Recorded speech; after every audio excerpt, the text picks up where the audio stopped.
He's having an affair. Phoebe, Rachel хоёр тэдний байнга сууж байгаа кофе шопд сууж байгаа. Тэгээд цонхоор Chandler-ыг өөр нэг бүсгүйтэй хамт явж байгааг хардаг байхгүй юу. Тэгээ харангуутлаа Phoebe шууд дүгнэлт хийж. He is having an affair. За, affair гэдэг бол ер нь энэ тохиолдолд араар тавих гэдэг үгээр орж ирж байгаа. За, үндсэн үгийн утга нь болохоор ер нь бол ямар нэг үйл явдал, хэрэг явдлыг хэлдэг. Энэ тохиолдолд араар тавилтыг хэлдэг. I swear there's something going on with them. Swear there's something going on with them. За, swear гэдэг нь амлах гэсэн үг. Тэгэхээр миний харж байгаа үнэн гэж би амлаж байна гэдэг санаагаар орж байгаа энэ дээр. Амлаж байна.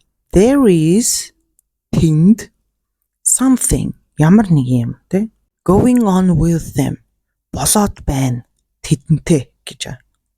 За, something going on гэдэг нь энэ хэллэг болохоор ямар нэг юм болж байна гэдгийг хэлж байгаа. He's getting into the car with her. Харалтаа тэр түнтэй хамт машинд суучлаа штэ тий. He is тэр эрэхтэй getting into the car гэхээр машинд сууж байна. Getting into in гэдэг нь дотгошоо орохыг хэлж байгаа тий. Into the car тэр машин руу ороод сууж байна. With her тэрнтэй хамт. Oh, that doesn't mean anything. За тэгвэл хажуунаас нь Rachel болохоор oh that doesn't mean anything. Гөө эн чинь юу ч гэсэн үг биш дээ. That тэр үйл явдлыг хэлж байгаа. That doesn't mean. За, mean гэдэг юм ямар нэг утга учирыг хэлж байгаа. Anything гэдэг нь нөгөө түрүү энэ Phoebe болохоор something гэдэг ямар нэг юм болоод штэ гэдэг утгаар хэлсэн бол энд Rachel болохоор ямар ч юм болоогүй л штэ гэдэг утгаар тийм. That doesn't mean anything. Oh yeah, well, let's see. Тэгэнгүүт Phoebe шууд хариу арах юм чавж байгаа. Оо тийм үү. За тэгвэл харцгаая. Well, let's see. За, бид нар let's гэдэг үзчихсэн тийм. Тэгцгээ ингэцгээ. За тэгвэл энийг харцгаая те. Манай хүн дахиад араас нэг үүдэл хийх гэж байна. Тийм учраас let's see гэж байна. Hello. Oh, hi Chandler. It's Phoebe. I know that Monica is working today. За тэгвэл шууд уцаа аваад залгаж шít те Chandler руу. Hi Chandler, it's Phoebe. За сайн уу би Phoebe. I know that гэдэг нь би мэдж байгаа гэж тийм. The Monica is working. Monica ажиллаж байгаа. Өнөөдөр Monica ажилдаа байгаа гэдгийг би мэдэж байна л да. So I was wondering if you wanted to come to the movies with me and Rachel.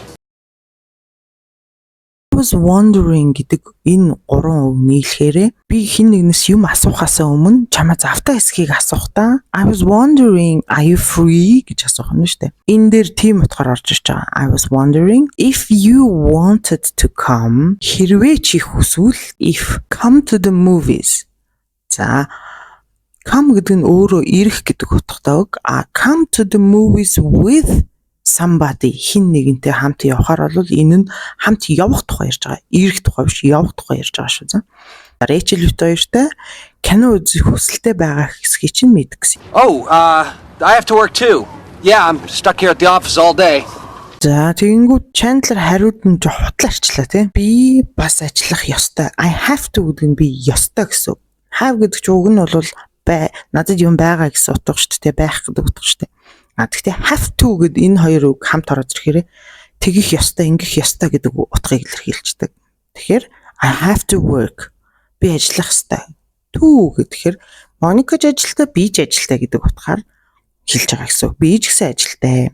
I'm stuck here at the office all day. I'm stuck. Stuck гэдэг нь гацах гэсэн. Би энд гацчихсан хаана гэдгийг араас нь хэлэх гэж байна. At the office. За office бол мэдэн дээ. All day. Бүхэл өдөржингөө. I just can't see Chandler cheating. Тэгээ Chandler-ыг худлаа харьцсан учраас найзуудынхаа хурлаар авч хэлцэж штэ найзууд дээр ярьсан. За I just can't see гэх юм бол би ерөөсөө одоо тийм нөхцөл байдалтайгаар харж чадахгүй байна гэдэг санаа. Chandler cheating тэ Chandler cheat гэдэг нь бол ер нь cheat day гэдгийг сонсчихсан байх тэ. Gym fitness хичээлдэг усууд энэ үгийг сайн мэддэг хэвээр. Ер нь бол хуурах гэсэн үг. Хуурах. За энэ дээр болохоор эхнэр нөхөр араар тавих, найз зөвхөн зөвлөө араар тавихыг cheating гэж хэлнэ. Хуурж байна гэдэг утгаар ing залгасан байна тий. За cheat гэдэг нь өөрөө хуурах. Энэ заавал юм осын харилцаан дээр биш, өөр бүх юм дээр хууралт байдаг тийм үү. За би Chandler-ыг араар тавьж гэнэ гэж үнэхээр харж чадахгүй байна. Тэ төсөөлж чадахгүй байна гэдэг утгаар. I'm telling you guys, we followed them out to a house in Westchester. I'm telling you guys, За I am tell гэдэг нь хэлэх те telling you гэвэл чамд хэлж байна те you guys гэх юм бол найзуудаа би та нарт үнэхээр хэлье те би та нарт хэлээд байна.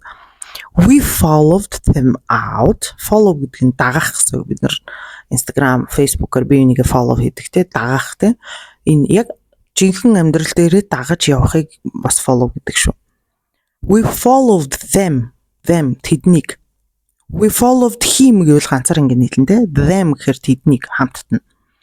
Followed them out to a house in Westchester. Westchester-т байдаг нэг байшин те нэг house хүртэл дагсан. They went in for like 45 minutes. Went гэдэг нь уг нь явсан гэдэг утгаараа хэлж байгаа. Going өнгөрсөн цаг нь went гэхгүй. За тэгэхээр they went in гэж. За тэгэхээр тэд явсан 45 минут биш байх нь шүү дээ. Went in гэхээрээ дотгошоо орсон. Go in гэдэг чинь дотгошоогоо орохыг хэлнэ. Went in for 45 minutes. Бүхэл бүтэн 45 минутын туршид гэдэг утгаар for гэдэг уртан залгаж байгаа шүү. Chandler? 45 minutes? Well, something's not right. За энэ дээр хамгийн инээдтэй юм гарч байгаа нь Chandler 45 минутаа нэг байшин руу нэг бүсгүйтэй хамт орохоор юу их боломжтой тий. Rachel тэр хоёрсоо бодоогүй хэлж байхад Joey шууд 2 дугаар суугаар ойлгож байна тий. За тэгвэл энд ямар нэг зүйл буруу байна. Something гэдэг нь тодорхой нэг зүйлтэй. Тэгэхээр яг тэр хийсэн зүйлийг хэлж байгаа. Something is not right гэдгийг товчлол шүү. За ямар нэг юм буруу л байна да энд гэж юм тий. Not right. Right чинь баруун зүг дээрээс нь зүг гэсэн хоёр утгыг илэрхийлдэг тий. Chandler might be having an affair. What? За түрүүний нөө affair гэдэг үг дахиж гарч ирсэн тий. Одоо Ross having an affair гэхээр түрүү нөгөө араар тавилт гэдгийг хэлсэн тий. За тэгэхээр Chandler араар тавьж байж магадгүй байна. Phoebe and I saw Chandler with a blonde woman today outside on the street. Monica өдөөсөн what? Юу гэнэ гэж тий. За Phoebe and I гэхээр Phoebe бит хоёр тий. Saw C-ийн өнгөрсөн цаг saw харсан. Chandler-ыг with хамт тий. A blonde woman шаргал үстэй эмэгтэй. Blonde гэдэг нь шаргал үсийг хэлдэг шүү. За нэг шиг хүүхэн байсан учраас уртан залгаж байна тий. Today өнөөдөр outside on the street. За гадаа гудамжинд street гэдэг нь гудамжийг хэлж байгаа.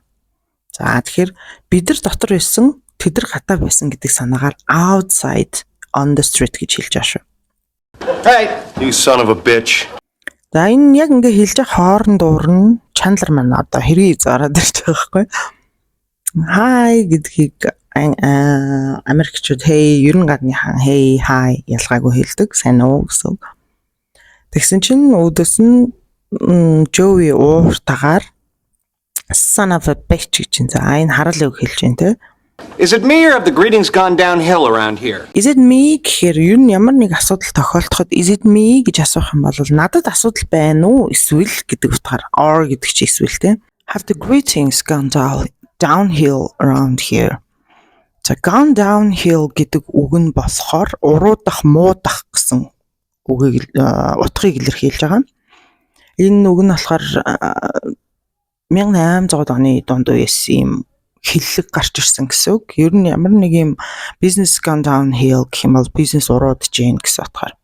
Тэгэхээр надад асуудал байна уу? Эсвэл энэ хавьд мэдчилгээ ийм гачин уруудсан дороотсон болцсон юм уу гэж асууж байна. Phoebe and Rachel saw you with Nancy today. Who's Nancy? Nancy is our realtor. За тэгсэн чинь хин Monica болохоор Phoebe Rachel хоёр saw you чамайг харсан те with Nancy today. За нөгөө a blonde woman чинь Nancy гэдэг нэртэй хүн байна шүү дээ. With Nancy-тай хамт байхад ч өнөөдөр харсан байна гэсэн чинь who's Nancy? Who are you гэдэг шиг who's Nancy? Who is Nancy? За Nancy хин бэ? Nancy's our realtor. За realtor гэдэг үгийг манайхан аюу сайн мэддэг болсон тийм манай Remax-ийн ч бүгдээрээ realtor-од буюу үл хөдлөхөрөнгийн агентыг хэлдэг. За Nancy бол манай агент юм аа гэж.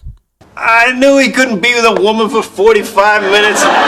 За тэнгүү Joe-гийн бүр бахан ханаа тэндээс I knew he couldn't be.